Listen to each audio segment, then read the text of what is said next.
Lodhran deputy commissioner office کے committee روم میں انسداد کانگو وائرس کے ضلعی کمیٹی کا اجلاس منعقد ہوا۔ ڈپٹی کمشنر امتیاز احمد نے اجلاس کی صدارت کی۔ اس حوالے سے مزید جانیں کاظم عباس بلوچ کی رپورٹ میں۔ ڈپٹی کمشنر آفس لودھراں کے کمیٹی روم میں انسداد کانگو وائرس کی ضلعی کمیٹی کا اجلاس منعقد ہوا۔ ڈپٹی کمشنر امتیاز احمد نے اجلاس کی صدارت کی۔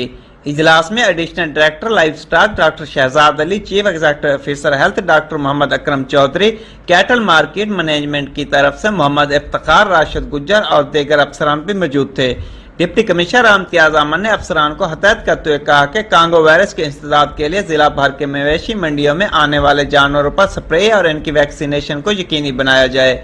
منڈیوں میں آنے والے لائف سٹاک کا باقاعدہ ریکارڈ بھی مرتب کیا جائے۔